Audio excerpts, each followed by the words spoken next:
Hello दोस्तों, हमारे YouTube channel study with Hemchand में आपका स्वागत है। आज से हम कक्षा 10 की फिजिक्स यानी भौतिक विज्ञान प्रारंभ करते हैं। आपका साथ रहेगा तो हम अंत तक आपका साथ देंगे, लेकिन जितना कहेंगे उतना करना पड़ेगा, ठीक। भौतिक विज्ञान का पहला चैप्टर समतल पृष्ठों पर प्रकाश का परावर्तन हम शुरू कर रहे हैं। हेडिंग है प्रकाश।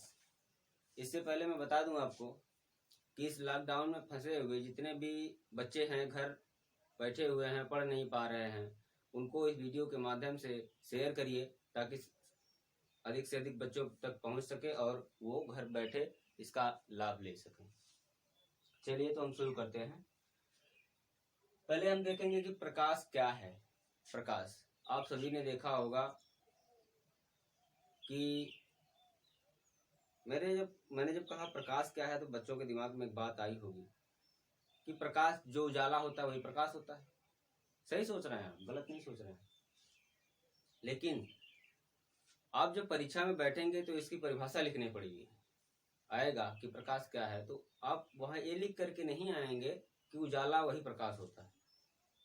विज्ञान के हिसाब से इसको एक क्रमबद्ध तरीके से इसकी परिभाषा लिखनी पड़ेगी, ठीक है। तो चलिए बताते हैं।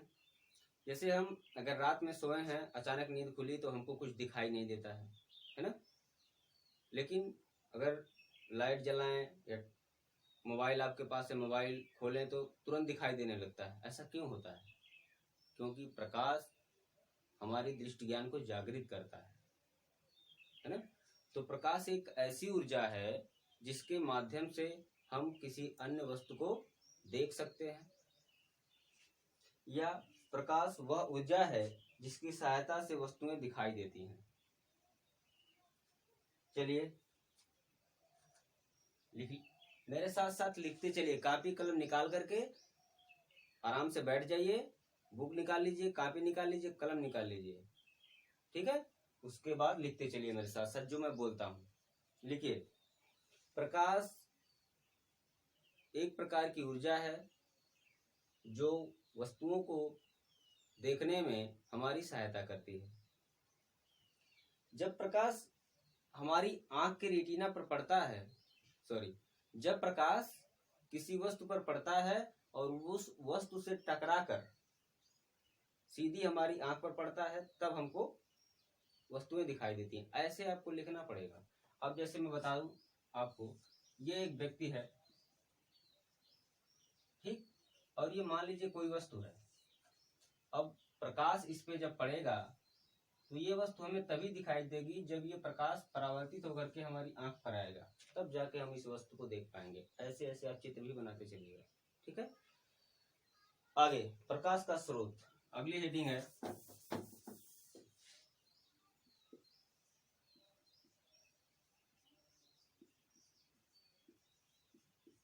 प्रकाश का स्रोत। प्रकाश के स्रोत हम सभी जानते हैं कितने होते हैं। प्रकाश के स्रोत दो होते हैं, एक दीप्त प्रकाश स्रोत होता है, एक अदीप्त प्रकाश स्रोत। अब हम देखते हैं कि दीप्त प्रकाश स्रोत को किसे कहते हैं और अदीप्त प्रकाश स्रोत किसे कहते हैं।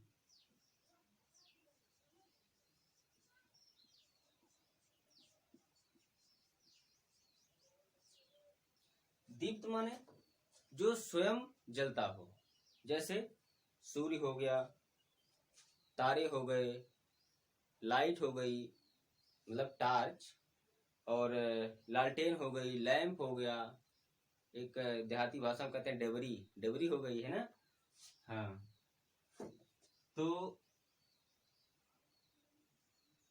सूर्य हो गया उदाहरण के तौर पर। परिभाषा लिख लेते हैं इसकी, लिखते चलिए साथ साथ में हम बोलते हैं, लिख लीजिए।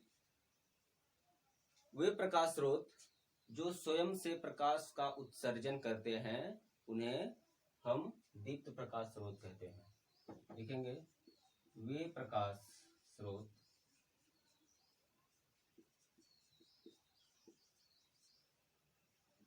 जो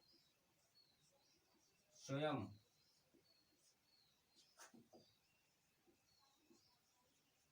प्रकाश का उत्सर्जन करें या करते हैं, ठीक है। जैसे सूर्य हो गया, फिर तारे हो गए, टार्च हो गई, लालटेन हो गई। कुछ बच्चों के दिमाग में बात ये आ रही होगी कि टार्च और लालटेन कैसे होता है। बताऊंगा अभी सब बताऊंगा, बस ध्यान से देखते रहिए। अगला मिटा देते हैं।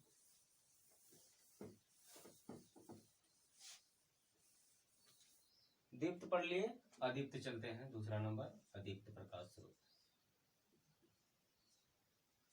अदीप्त प्रकाश स्रोत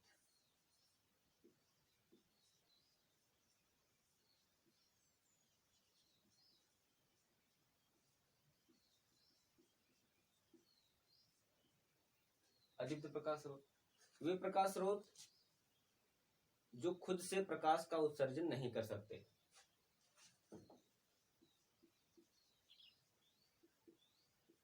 वे प्रकाश स्रोत जो खुद से प्रकाश का उत्सर्जन नहीं कर पाते हैं।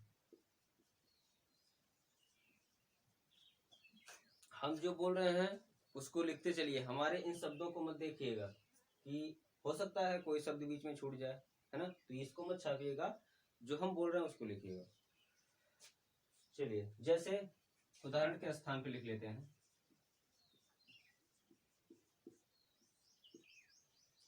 देखिए, चंद्रमा,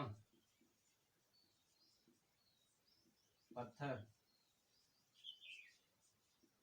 चंद्रमा इसलिए लिखे हैं कि आपको कुछ समझाना है। पत्थर ये है ना मार्कर, क्या है, मार्कर, ठीक। ये है बुक, यानी जिसको कहते हैं किताब। ये सब क्या है, खुद से प्रकाश का उत्सर्जन नहीं कर सकते, इसलिए हम इनको कहते हैं अदीप्त प्रकाश स्रोत। अब बात आ रही होगी आपके दिमाग में, आप सोच रहे होंगे कि चंद्रमा कैसे है, ये तो उजाला देता है। ठीक है, आप सही सोच रहे हैं, उजाला देता है, लेकिन क्या चंद्रमा खुद से उजाला देता है? नहीं, ये तो सूर्य के प्रकाश से प्रकाशित होता है ना। जब सूर्य इसको देता है तभी तो ये देता है हमें उजाला, तो ये अदीप्त में आएगा, सूर्य दीप्त में आएगा। ठीक है, आगे चलिए।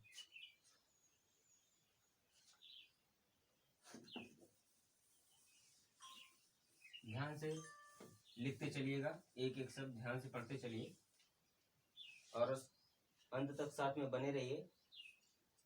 प्रकाश के गुण। तो भाई प्रकाश का गुण, अब आपके घर के आसपास कोई प्रकाश नाम का व्यक्ति है तो उसका गुण हम आपसे नहीं पूछ रहे हैं, ना ही आपको बता रहे हैं। इस बात को ध्यान में रखिएगा, हम लाइट वाले प्रकाश की बात कर रहे हैं। प्रकाश का गुण, प्रकाश का गुण क्या है? गुण का मतलब है कि एक इंसान जो होता है उसके अंदर क्या गुण होते हैं। जैसे वो कैसा दिखता है, कैसे चलता है, कैसा बोलता है ना, कैसे रहता है, किसी को शब्द कहता है या किसी से प्रेम से बोलता है, तो ये सब उसके गुण हैं, संस्कार हैं। वही काम यहाँ पे प्रकाश का है। कुछ गुणों को हम आपको बता देते हैं, लिखते चलिएगा। प्रकाश, पहला गुण है कि प्रकाश अदृश्य है, मतलब दिखता नहीं है ना। प्रकाश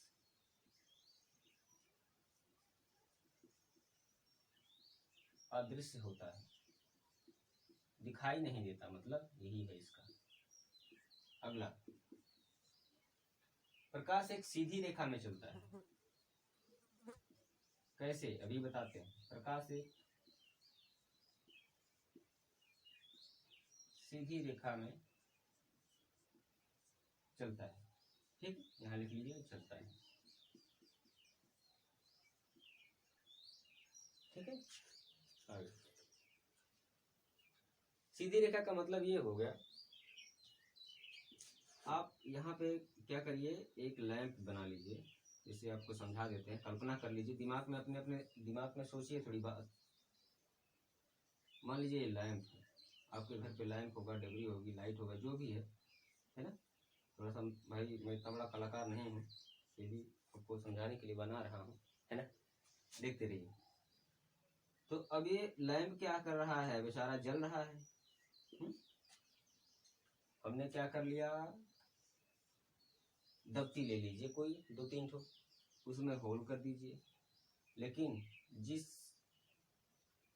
जिधर ये होल होगा, जिस साइड, उसी साइड दूसरी दबती में भी होल होना चाहिए, ऐसा ही, है ना। अब देखेंगे कि जो प्रकाश यहाँ से जा रहा है, और यहाँ पे कोई बुक रख दीजिए, कोई ऐसी चीज रख दीजिए जिससे प्रकाश जाके उससे टकराए, है ना। तो इसमें से निकलेगा और इसमें भी जाएगा, इसमें भी जाएगा, यहाँ पे पहुंच जाएगा। इससे सिद्ध होता है कि प्रकाश क्या है, एक सीधी रेखा में भ्रमण करता है, चलता है, गतिमान रहता है। ठीक है, लिखते चलिए, ऐसे फिगर भी बना लीजिएगा। चलिए अगला। एक चीज बहुत इंपॉर्टेंट है, पूछा जाता है कि निर्वात में प्रकाश की चाल कितनी होती है। निर्वात का मतलब है जहाँ पे वायु ना हो। हम सभी जानते हैं कि पूरे ब्रह्मांड में हर जगह वायु उपस्थित होती है, लेकिन जहाँ पे हवा ना हो वहां पे प्रकाश कैसे चलता है, कितनी गति होती है उसकी, है ना। तो निर्वात में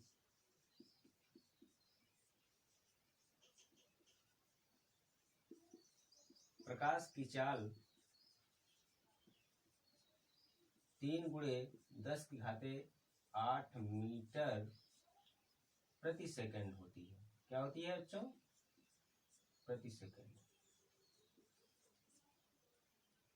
चौथा, और प्रकाश क्या करता है, इसके और क्या क्या गुण हैं, ध्यान से देखते रहिए। चुंबकीय तरंगों के रूप में चलता है। चुंबकीय तरंगे क्या होती है, प्रकाश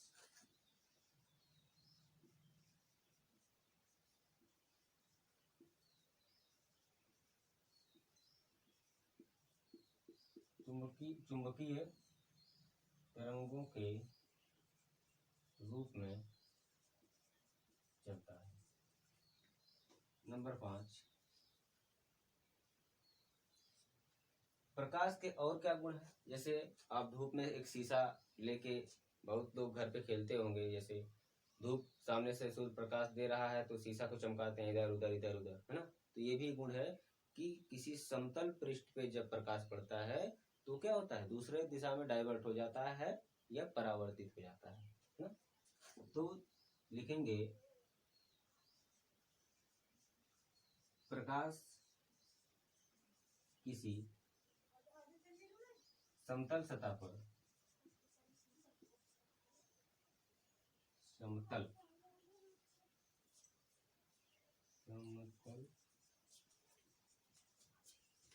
सतह पर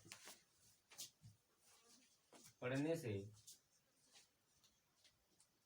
परावर्तित हो जाता है, परावर्तित होता है। ठीक है, ये हो गए हमारे प्रकाश के 5 गुण। इनको ध्यान से लिख लीजिए, याद कर लीजिएगा, आपकी परीक्षा में श्योर है कि आएगा। ठीक है, चलिए और एक इंपॉर्टेंट है, तरंग दैर्घ्य। प्रकाश का तरंग दैर्घ्य कितनी होती है। 6वां,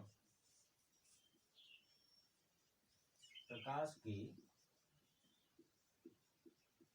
तरंग दैर्घ्य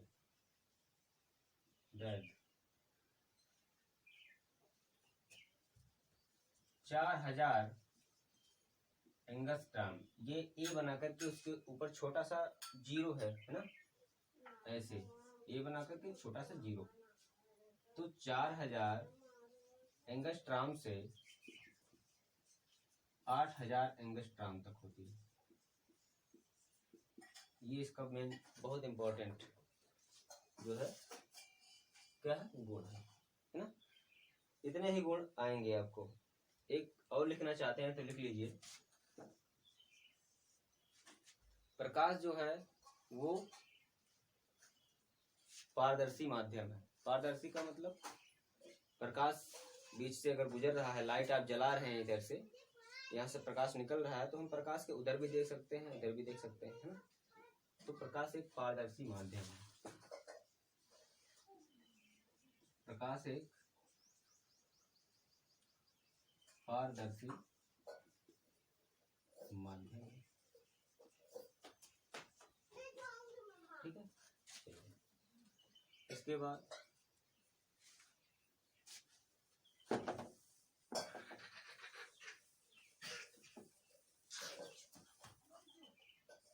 आगे प्रकाशिक माध्यम।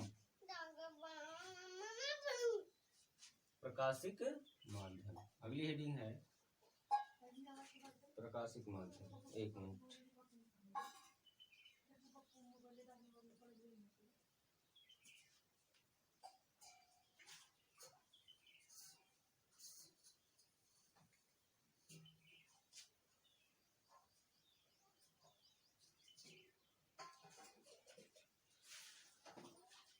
चलिए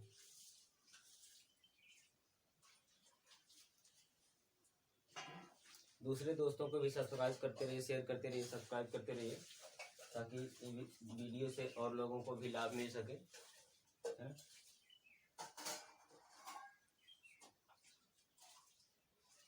प्रकाशिक माध्यम।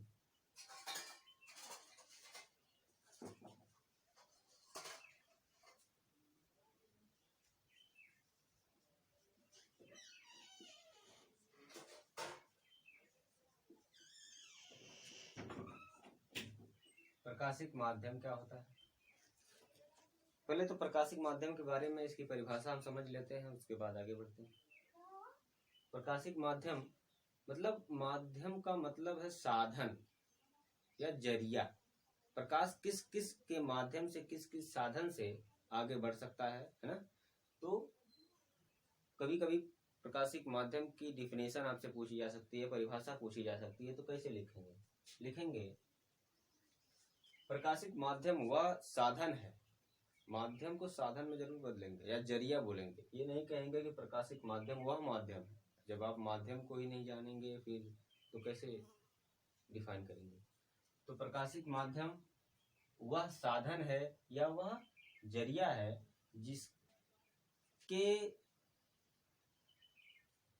जिससे होकर प्रकाश एक स्थान से दूसरे स्थान पर जाता है ना। चलिए, अब प्रकाशिक माध्यम कितने प्रकार के होते हैं? 3। कौन कौन से? पारदर्शक माध्यम, पारभाषक माध्यम और अपारभाषक माध्यम, ठीक है। चलिए, अपारदर्शक माध्यम, पारदर्शक, पारभाषक और अपारदर्शक। नंबर 1,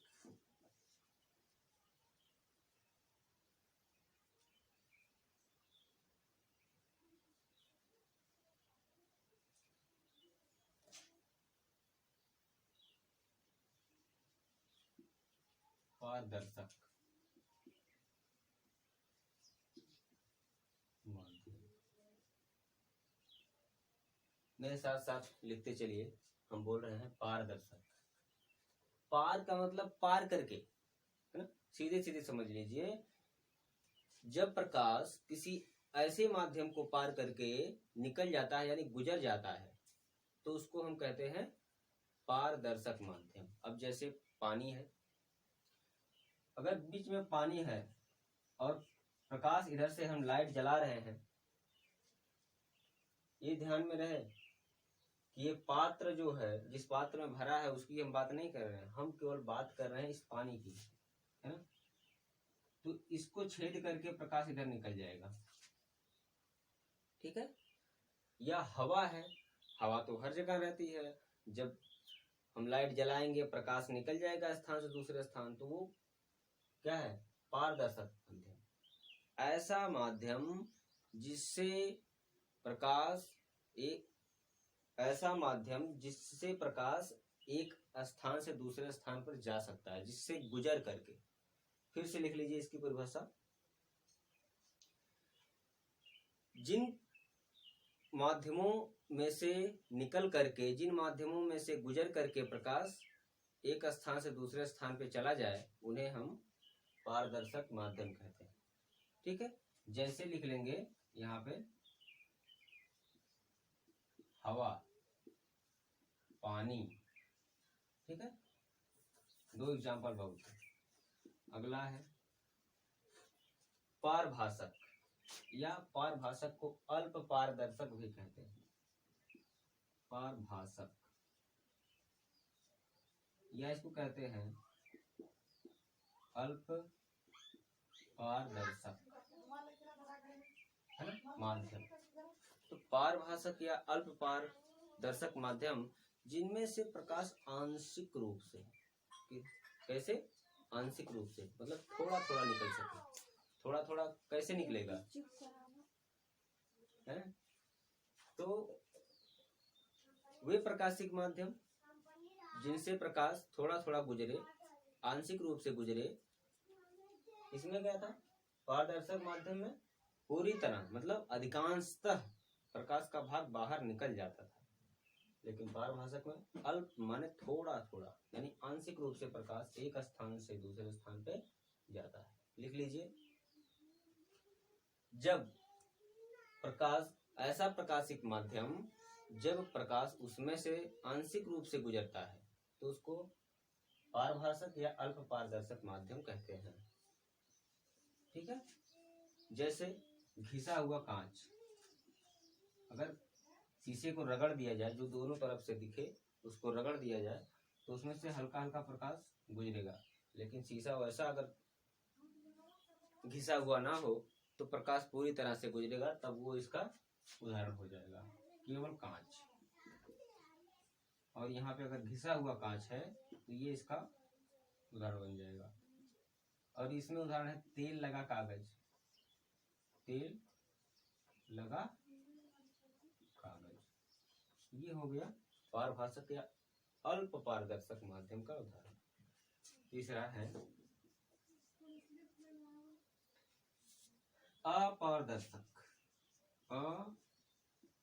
अपारदर्शक, बात शब्द से ही आप पकड़ लिए होंगे, हमको यहाँ तक उम्मीद है कि अपारदर्शक माध्यम क्या होते हैं, है ना।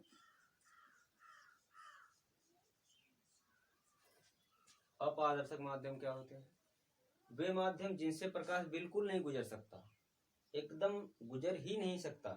जैसे आपके सामने ये बुक है, इस बुक पे अगर हम टॉर्च जलाएं तो क्या प्रकाश इधर निकल पाएगा? नहीं निकल पाएगा। तो ये अपारदर्शक माध्यम हो गए। तो परिभाषा लिख लीजिए छोटी सी, कि वे माध्यम जिनसे प्रकाश गुजर ही नहीं सकता उनको अपारदर्शक माध्यम कहते हैं। जैसे किताब हो गई, कागज हो गया, है ना, लकड़ी हो गई, ये देख रहे हैं, ये बोर्ड भी हो गया, ये सब। ठीक, चलिए आगे चलते हैं। रुकिए, थोड़ा कुछ प्रॉब्लम आ रही है।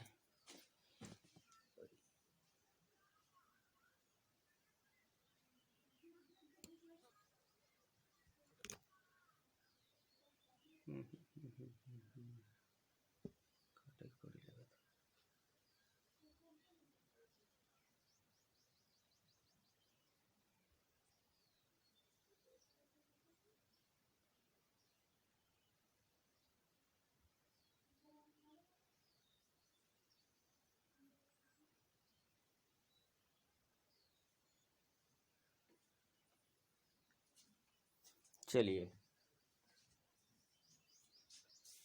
अब चलते हैं प्रकाश की किरण, है ना, प्रकाश की किरण थोड़ा सा देख लेते हैं, इसके बाद आगे बढ़ते हैं।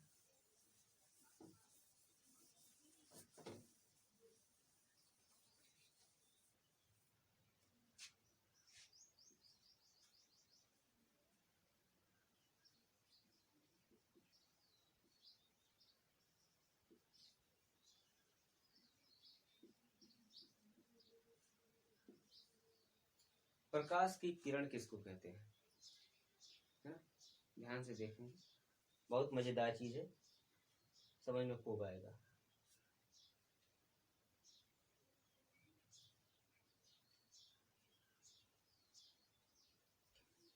चलिए,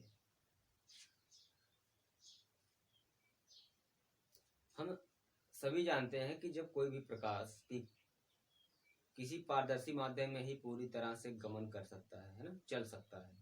यानी कि हवा एक पारदर्शी माध्यम है, जब हम लाइट जलाते हैं तो प्रकाश पूरी तरह चल सकता है ना। तो बात यह है कि प्रकाश की किरण हम कैसे परिभाषित करें कि प्रकाश की किरण क्या होती है। प्रकाश की किरण वह है जब कोई प्रकाश पारदर्शी माध्यम में एक सरल रेखा यानी सीधी रेखा में गति करे या गमन करे तो उसको हम प्रकाश की किरण कहते हैं। ये है हमारी, समझ लीजिए, हवा। क्या है भाई? हवा यानी वायु। ठीक है, यहाँ है वायु। अब यहाँ से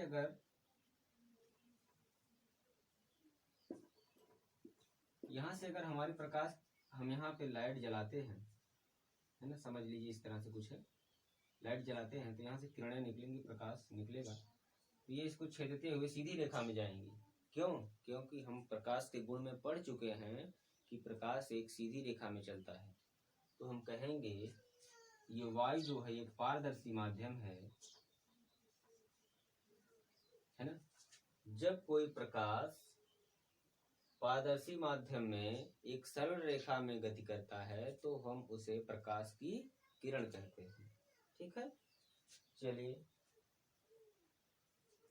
अब प्रकाश की किरण कहते तो हैं, ठीक है, थोड़ा सा आप परिभाषा को लिख लेंगे तो बहुत बढ़िया होगा। लिख लीजिए, प्रकाश की किरण, जब प्रकाश पारदर्शी माध्यम में एक सीधी रेखा में गति करे तो उसको हम प्रकाश की किरण कहते हैं।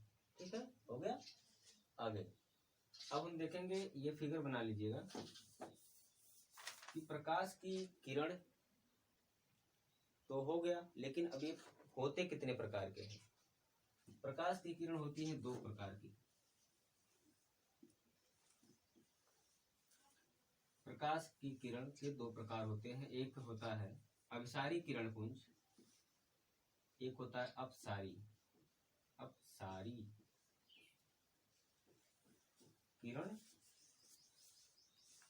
पुंज, और एक होता है अभिसारी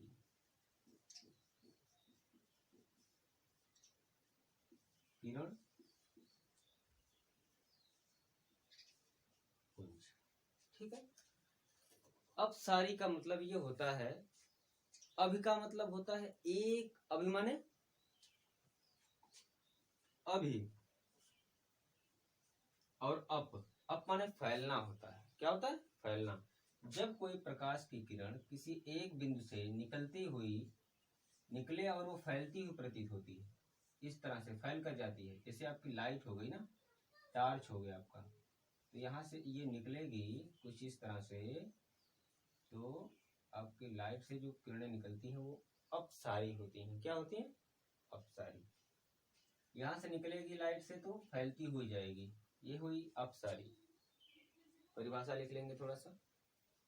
जब कोई प्रकाश की किरण किसी प्रकाश स्रोत से निकलती है और फैलती हुई जाती है तो हम कहते हैं अपसारी किरण पुंज, तो उसे अपसारी किरण पुंज कहते हैं। चलिए, अभि का मतलब होता है एक बिंदु पर एकत्रित होना। यानी कि मान लीजिए कोई बिंदु है और प्रकाश की किरणें दूर से आ रही हैं और यहाँ पे आके क्या हो रही हैं?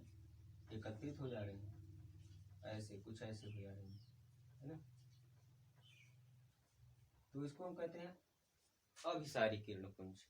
जैसे परिभाषा लिख लेंगे थोड़ा सा कि जब किसी प्रकाश स्रोत से जब किसी एक बिंदु पर आकर मिलने वाली किरणें मिल जाती हैं तो हम इस बिंदु को कहेंगे अभिसारी किरण पुंज, इस बिंदु को बोलेंगे, और इस बिंदु को अपसारी किरण पुंज बोलेंगे। पुंज माने होता है समूह, है? और समूह क्या होता है, कई लोगों का होता है। तो पुंज, अपसारी किरण पुंज, 1 2 3 अनंत किरणें आके मिल सकती हैं, निकल सकती हैं, और एक बिंदु पे आके अनंत किरणें मिल सकती हैं, तो हम इसको अभिसारी कहते हैं, किरण पुंज कहते हैं। पुंज माने एक समूह किरणों का बन जाता है, जिस बिंदु पे बनेगा वो बिंदु पुंज के नाम से जानी जाएगी। ठीक है, ये फिगर बना लेंगे आप लोग, है ना। सॉरी, एक चीज मैं आप लोगों को बताना भूल गया, यहाँ समांतर प्रकाश पुंज भी दिया है, तो इसको भी देख लेते हैं। समांतर प्रकाश पुंज, समांतर प्रकाश पुंज का मतलब जब किरणें एक दूसरे के पैरेलल हो, माने समांतर रेखाओं को जानते हैं कि नहीं जानते हैं? नहीं जानते हो तो समझ लीजिए। रेलवे लाइन देखे हैं? बोलिए, रेलवे लाइन देखे हैं ना? तो रेलवे लाइन क्या होती है, कुछ ऐसे होती है, तो उनके बीच की जो दूरियां होती हैं हमेशा क्या होती हैं, बराबर होती हैं। रेलवे लाइन के बीच की दूरी, तो ये समांतर रेखाएं हो जाती है, समांतर। उसी तरह से बीच की दूरी बराबर होनी चाहिए, रेखा तो टेढ़े मेढ़े जा सकती है, उससे नहीं मतलब, ठीक है। उसी तरह से प्रकाश जो ये है, ये किरण के बीच की दूरी जो है बराबर होनी चाहिए। अगर यहाँ 1 मीटर है तो यहाँ पे भी 1 मीटर होनी चाहिए, यहाँ पे भी, यहाँ पे भी, यहाँ पे 1 सेंटीमीटर तो यहाँ पे 1 सेंटीमीटर, 2 सेंटीमीटर, जैसे हो, मतलब बराबर हो। अगर ये 2 है तो ये भी 2, ये भी 2, 1 है तो 1 1 1, सारे। यानी कि हम जो समझाना चाहते हैं वो ये है कि समांतर प्रकाश पुंज, जब किरणें चलती हैं और उनके बीच की दूरी बराबर हो, हमेशा यहाँ अगर बराबर है तो यहाँ पे भी बराबर, यहाँ पे भी बराबर होनी चाहिए, ये होती है समांतर प्रकाश पुंज। ठीक है, आज के लिए बस इतना ही, अगले दिन फिर आएंगे। अब वीडियो अगर अच्छा लगा हो तो लाइक जरूर करिएगा, जिससे हमको उत्साह मिलेगा। शेयर और सब्सक्राइब करना ना भूलें। धन्यवाद।